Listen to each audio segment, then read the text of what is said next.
Ya nkuko bisanzwe iyi ni Mega Mind Life TV, duha ikaze abakunzi ba Mega Mind Life TV aho muherereye mu mande zitandukanye zose z'isi. Abo bwije reka tugire tuti muraraharyana, kandi namwe aho bukeye reka tugire tuti imirimo myiza, tuvuga tuti akazi keza muri byose muri bukore, mugire guhirwa kandi Imana ibarinde umwako. Yes, ni Mega Mind Life TV nk'ibisanzwe, kuri mikoro ni Kwizera Abbas. Wizera kuzabona ubuzima buzira kuzimira. Bahaye ikaze. Kuba dasanzwe rero nta nubwo byanyorohera kumuvuga kuko nawe ni umuntu mukuru, hari igihe namuvuga nkamuvuga igice, ariko munyemerere tumuhe ikaze atangire yibwira abakunzi ba Mega Mind Life TV aho muherereye hose kandi muduteze amatwi. Ni karibu. Yeah brother man. Yo Thanks. Welcome Musa. Yeah. Tangira wibwira abakunzi ba Mega Mind Life TV. Yeah. Ubundi se kuba mbwira yuko nkunda umunsi w'urubanza rwanjye uzemera tujyane, umugabo yabwiye undi ati dore ndasumbirijwe tabara dore rupfa arimo arangira amajanja. Nyamuntu aramubwira ati icyo gikombe kirarura, uramenye neza nyiri umupfu niwe ufata haboze. Ntisakwe ati soma inka yanjye ikamwigaramya ati ngicyo ntashwite ubwo se nuzi ko ari umuvuri. Ex gangster. Je nitwa G the Marley. Ndi umuraperi ya aka Big Puff, aka the Big Puff. OSV has been. Yeah. Tumusani ikaze kabisa kuri Mega Mind Life TV, twishimiye kubana namwe. Yeah. Ni igihe kinini numva nshaka kuzagerana namwe ikiganiro, ariko nibikunde kubera amabize yanyu. Kabisa nyemera mfatiye umwanya nshima ko mwitanze muri ya mirimo myinshi mugira, mukamamo n'umwanya kugira ngo tuze kubana. Ya ndabashimiye cyane kandi mbikuye ku mutima. Mbonera kubwa n'abakunzi ba Mega Mind Life TV rwose bakunshimirire muri comment yuko witanze muri ya mirimo myinshi ukaboneka. Yes. Hanyuma rero twaguha umwanya ukibwira abakunzi ba Mega Mind Life birambuye niba tutakubangamiye. My brother, murakoze cyane. Murakoze cyane. Nyuma y'amabize tuba tugomba kubonana tukaganira ku bikorwa turimo gukora kugira ngo ibintu bigumye bigende neza. In fact, ubundi ntago ari ukubura umwanya, ntago ari iki, ni Rusaka tuzenguruka murayizi. Peace up ku basaza bari KGL kabisa. Peace up ku basaza bakomeye cyane babasangira ngendo turi kumwe hano muri Zambia. Peace up Mega Mind. Peace up kuri buri muntu wese wagize igitekerezo cyo kugira ngo G the Marley mbemeze gutya. Mu busanzwe ngende umuraperi. So mu buzima busanzwe niko kazi ukora nk'umuziki cyangwa hari n'indi mirimo ukora? Nje mba nguruka, sinzi ikintu bita kwikaraga. Urashona kwikaraga? Iyo ntero njya nyumva ariko mba nikaraga, ariko rap nayo ni destination. G the Marley. Umaze kwibwira abakunzi ba Mega Mind Life TV. Ariko hari ibintu maze iminsi numva binca mu matwi bihwihwiswa. Abantu b'abastari byari ntago babyoroshye, uziko naho kwikirenge bahita bamenya ko ari uhanyuze. Niyo nkuru kabisa. Hari umuzigo numvise muri no minsi uri kubica bigacika, ariko kubw'amahirwe make ntago namenye izina ryawo. Wamfasha, ubundi uwo muzigo witwa nguki? Uwo muzigo witwa Itangiriro. Itangiriro. Man, none se abantu batangiye kumva gute nturanarangira? Ubwo niba hari itangiriro ubwo hari n'ibyahishuwe se? N'ibyahishuwe. Urankoma. Hanyuma ariko nyine nibyishimwe. Igifite itangiriro cyose burya kiba gifite n'iherezo. Reka twizere yuko bizarangirira mu byiza ubwo twatangiriye mu byiza. None uwo muzigo ubundi inspiration yo kugira ngo wandike umuzigo witwa Itangiriro byaje bite, byagenze bite? Brother, Itangiriro Genesis ubundi muri makeya nabyiyumvishemo. Nabaye nk'usubije ikirenge inyuma kugira ngo nsimbuke mpazimize. It was been long time nta studio, abafana bambazaga cyane. Page yanjye ibibazo byari biriho, byari ibibazo te umuziki warawuretse bimeze bita, ariko narindi busy niruka mu bindi bintu. Wikaraga. Yamba nikaraga. So you know life in Zambia. naratekereje ndavuga nti reka nkora itangiriro tuwe ku muzigo nkusubije ikirenge inyuma babwira tubundi ngiye nibwo ntangiye ibyo nakoze byose muse nkaho hari nk'urwibutso ariko ndatangiye ubishyire muri mize I'm just coming back. Yes. Iriya ngoma nahise itangiriro rero ndayikora ntabwo irava muri studio ahubwo birantunguye cyane ishimwe ry'Imana nuko bigenda alhamdulillah rabbil alamin yalla ni ukuvuga ngo ntirasohoka indirimbo ariko mfite projet nyinshi ndashaka kwisohokana na video aho nacaga numvaga abantu bagenda bavuga tumwe mu duce tw'iyo ndirimbo kandi akavuga ukuntu yabakomaguye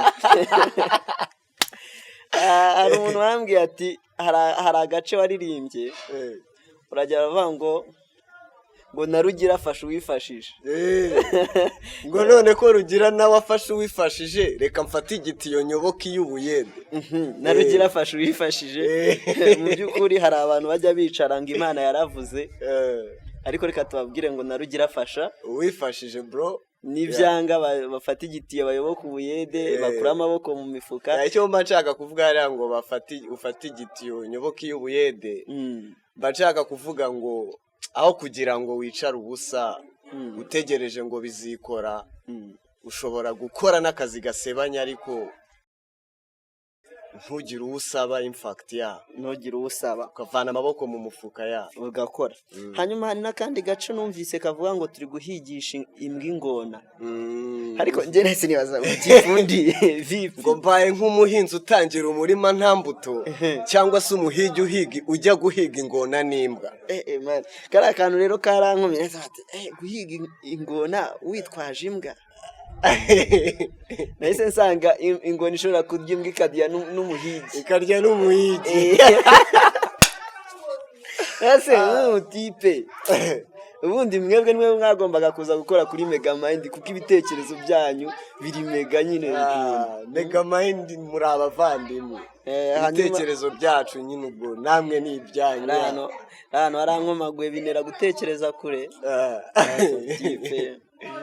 mu by'ukuri rero wamfasha ukambwira ni uwuhe muhanzi ukwiyensipira mu by'ukuri ugendera uvuga uyu muhanzi umusani wanjye wanyensipiraga yaratabarutse ntabwo ari igihe kinini gishize nitwishimire Yoshua JEYPOLLY yaranyensipiraga uriya mutipe he was my nigga nkongera nkensipirwa n'undi muhanzi w'umunyarwanda igitangaje nta n'ubwo arapa yitwa Mico the Best birashoboka ko niba atarapa ahubwo yaba agukinira ikorasi nta korasi yaba yarigeze kugukinira uriya mutipe n'uw'amateka uriya mutipe niwe wandikodinze indirimbo ya mbere arambwira ati we nabonaga ushobora kuba uhogoza nimba yararebye isura ntabwo mbizi usanga yararebye ati urahogoza wowe iki n'iki ndamubwira ati ndi umuraperi yumvishe rapa arambwira ati yo rapa cyane hari ubwo byazacamo G the Marley nabyo muri iriya ngoma birimo narabyumvise ati hejuru cyane kuri Mico the Best kabisa ebana musaza respect kuri we hanyuma undi muhanzi aho ngaho ni mu gihugu cyacu cy'u Rwanda hanze y'u Rwanda haba muri Afurika cyangwa hanze ya Afurika nuhe muhanzi nawe ubikora ukavuga ati ugahita uvivura ugatera mic Eminem Slim Shady nanjye abantu banyita Slim Daddy nimba ari ukubera kino kiboko nikoreye man nje ntabwo mbizi kabisa ariko tuburiya Eminem arabikora ariko mu gitondo ubyuka uterura bundi ngewe n'icyuma usuzi se duterura amasipunu ubundi twebwe n'amafoko ngo na brosada mu gitondo ubyuka wayiteruye nicyo cyuma ngewe nterura bro Snoop Dogg yigeze kubwira abantu ati nimushake muterura ibyuma uzarenga aka kantu ababeretse imbunda abatipe baratangara ngo igihe cyose azaba afite ituza ridacamo isasa azaba ari umuhanga hari umuhungu w'inshuti yanjye yigeze ansetsa asanze abatipe bari guterura ubundi we yavuye mu gihugu afite gahunda yo guterura icyuma akazemeza abantu ko afite ukuboko ibyamubayeho yateruye rimwe kabiri ati no ibi bintu sinibashirije araheba aravuga ati igihe muzabona icyuma kinerura muzampamagare niho hariya nyine ngo umugabo yabwiye undi ati dore ndasumbirijwe tabara dore rupfa arimo arangira amajanja. Ati icyo gikombe kirarura. Ati icyo gikombe kirarura. Urabizi neza nyiri umupfu niba ufata haboze. Nisi turimo nikiteye. Nikiteye kabisa. Nikiteye rimwe na rimwe hari abo tuba twizeyeho ubufasha twajya kubareba bakatubwira tumva nyiri umupfu niba ufata haremereye cyangwa ahanuka. Niko babivuga neza. Rero njye naravuze ngo n'ufata haboze. Kugira ngo wumve yuko nyirawe niwe kabisa ugomba kurwana nabyo. Icyaboze cyose kiba kinuka. Kiba kinuka bro. Ariko reka dufate uyu mwanya tubwire abakunzi ba Megamind Life TV. Please niba utarakora subscribe rwose bikora akakanya ukibyibuka kandi niba warakoze subscribe nibagirwe gukora share kuko ibiganiro bica kuri Megamind Life TV ni ibiganiro byiza, ni ibiganiro byigisha, ni ibiganiro bishimisha, bisetsa abantu bikabaruhura mu mutwe igihe babaye tired n'iminaniro itandukanye yo muri ubu buzima butandukanye. Kandi niba utarakora like rwose turagusaba ukore like, niba utaranakora na comment ukore comment kugira ngo ejo mu gitondo cyangwa ejo bundi tuzabone ikiganiro tugushyiriraho. Umwanya no wanyu bakunzi ba Megamind Life TV. Ese nkuko mubibona G the Marley muramubona uyu munsi niwe turi kumwe kuri studio cyangwa kuri YouTube channel ya Megamind Life TV. Tuzamugarure cyangwa birangirira ahangaha. Muri comment dukeneye comment zanyu mutubwira ati azagaruke cyangwa ariko ndabizi muri abakunzi be nkuko muri abakunzi ba Megamind Life TV ntago mwamucishiriza mu murongo. Ariko reka tumusabe yongera tuzamurire ku yindi ngoma tudatinze. Ebana ingoma yo niturangiza video y'iyi ngiyi kubera hari itsinda riri inyuma yanjye cyane. Iyo mbonye njyenyine ubona ko ndi G the Marley ndi kugenda njyenyine ariko ntago ndi njyenyine. Hari abataramu bro bansupporting hasi hejuru from nothing to something bro. Respect my brother Perfect Media. Abbas my brother. Thank you. Hari n'abandi bantu ntagiye kurondora mu mazina kubwo umutekano wabo ariko nabo badashaka kubavuga kandi bagakora ibintu by'ubwenge so nje nyine ntacyo nageraho, nta yindi ndirimbo nabasha gusohora ntari kumwe n'ikipe yanjye ngo bangira inama bambwira icyo gukora. Burangiye ntago ndi niga yigenga, ndacyari umwana nkeneye inama kabisa. mba nkeneye wa muntu umbwira ati tugere kuri iki. So undi muzigo nzawutanga vuba cyane, ariko reka tubanze turangize ino projet. Urabona ko uko byagenda kose mu gihugu bari mu cyunamo, in fact twese turimo kunama. Ntago twakwirukankisha ibintu gutya, turi kwifatanya n'abandi kunama. Mu ndirimbo yawe no mu kiganiro twagiranye uyu munsi wagarutse ku muhanzi cyangwa ku muraperi w'injyana ya hip hop JEYPOLLY. Mu by'ukuri JEYPOLLY ni iki kuri wowe? Bro, JEYPOLLY ni umuraperi w'icyitegererezo kuri nge kabisa. Uriya mutipe ni umuraperi wari uzi kwandika bro. Natunguwe no kuba Yoshua yaragiye, Yoshua gupfa abantu bose barapfa, ariko JEYPOLLY yagiye kare, yaratunguranye. Rero urupfu rwa JEYPOLLY nkunda kurusesengura mu ndirimbo afitanye na Green P ya kera bayita RIP. Ni nk'iruhuko ridashira. Ruko ridashira ku musaza. Rero mu by'ukuri G the Marley kandi Paul kuba warabuze inshuti yawe yakadasohoka. Twese turi abagenzi hano mu isi ni icumbi, kandi icumbi ni igihe gito. Hari abari maramo umwaka, hari n'abatari maramo ukwezi twumva ngo bagiye, hari n'abatari raramo bro. So ubwo bivuze ko natwe tuzagenda tuboneho kwihanganisha umuryango ndetse n'abakunzi ba JEYPOLLY aho bava bakajya tubabwira tuti mugire kwihangana kandi tubwira umusaza nawe ngo aruhukire mu mahoro. Ariko nanone mfite ikindi kibazo kimwe nshaka kubaza umuvandimwe kandi umuhanzi w'umuraperi. Umusa tugarutse umaze kutubwira kandi tumaze kwihanganisha imiryango y'ababuze ababo mu by'ukuri ni irihe tandukaniro riri hagati ya kina trap ndetse na hip hop? urashaka kuvuga mu Rwanda? Mu Rwanda aho ngaho nyine n'ubundi niho turi ari iwacu bro. Hip hop na trap biratandukanye cyane. Ntago wafata ndabivuga gute, ntago wafata zahabu ngo uyigereranye n'isarabwayi. In fact ntago urengereye. Oya ntago ndengereye.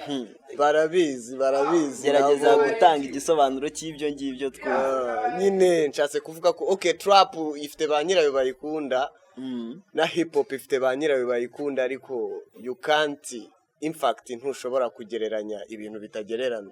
Hip hop ubutumwa bwayo irabutanga, na trap mbona ari ibintu biba biraho bikubitagura amabiti, ibintu utabasha gusobanukirwa ngo bimeze bite. Ariko hip hop old school nkuko bibona niho dutangira ubutumwa, niho message iri. By'umwihariko nko mu Rwanda mwabuze muri agent ukomeye JEYPOLLY, inkoni ye rero icyizere kiri hehe? Respect kuri hari abandi basaza bakiri bugakino. Reba Fireman yadukubise muzadukumbura, iriya ni indirimbo y'ibihe byose bro, ndayibona. Respect rero kuri Fireman kuba yongeye byibuze nyuma y'ibibazo byose yahuye nabyo, nyuma ya t-shirt y'icyatsi yari yambaye nyuma y'iriya misozi. Aba legend nibo bashobora kumva icyo mbashije kuvuga. Hari ahantu abasaza baba bari bakambara ama t-shirt y'icyatsi bakaba bogoshe ku mutwe. Abantu rero bakaze nibo babasha kumva iriya stage. Kuba yaragarutse akaduha nkuriya muzigo wa muzadukumbura. Respect Fireman. Urebe Bulldog nawe Buddha. Ubu ni Kemozera niko arimo kubaha. Ako umusaza ngiye muzi ari Bulldog kabisa, ariko yagarutse muri indi zina rya nanuba ariko aracyari Bulldog. Rega izina ni ryo muntu buriya mu gitabo ni ryo ryanditse, kandi izina ni nirikujije man. So respect kuri bari abantu. Ibintu bibiri bimaze nje nk'indirimbo zose zimaze gukorwa mu myaka myinshi ishize, indirimbo ndi kubara muri iyi minsi ni indirimbo ebyiri zonyine. Ni indirimbo ya Fireman, ni indirimbo yakoranye na Fireman, iriya ndirimbo Fireman yakoranye na Neri Ngabo, iriya ndirimbo Fireman yakoranye na Bulldog na Knowless. Shout out kuri Buddha, shout out kuri Knowless bro. Niriya niyo hip hop. Ntago wafata Kenya trap urugero ngo igereranye na X Gangsters bro. Look at how I look. Imisozi ngenze iki. Ni ibintu bidashoboka bro. So hip hop irukwayo, trap irukwayo, gusa ubutumwa bwayo irabutanga. Trap iyo ngiyo bavuga I don't care bro. Ntushaka no kuyimenya. Sinshaka kuyimenya bro. Ubundi tumeze nkaho turi kuminuza.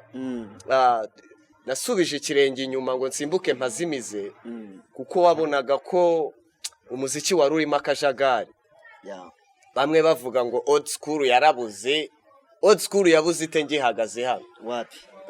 Iriya ndirimbo nimba atangiye kumva ama comment y'abantu bavuga ngo G the Marley ngo ikintu ngo yakoze ngo iki niki itari yanasohoka. Ibaze noneho nisohoka bro, ahubwo hise nkumbuza mu by'ukuri isohotse ryari, kuko ndi mu bantu bayifitiye amatsiko. Noneho hari agace wageze uravuga ngo ntago wari uzi ko na buriya bwoko buruha.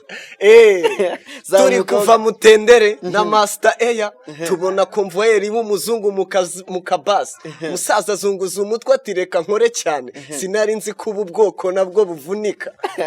Bro twaratunguwe, twe turi kuva Mutendere na gace kamwe mutugize Rusaka. Tubona umukonvoyeri w'umuzungu bro, konvoyeri w'umuzungu, white hair, white skin. Ndi kumwe n'umutipe bita Master Air.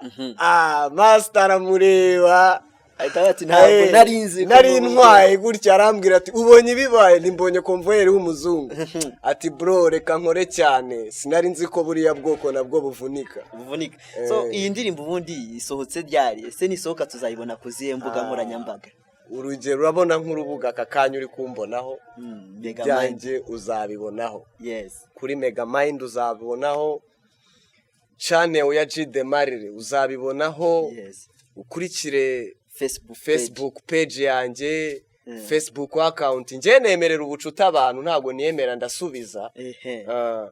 So ukaza ukajya kuri IG yanjye nitwa G the Marley nk'ibisanzwe bro. Okay, social media ahantu hose uzanshakira uzahambona. No kuri TikTok ndiho same names. Sasa rero upload nayo ntushobora kumburaho.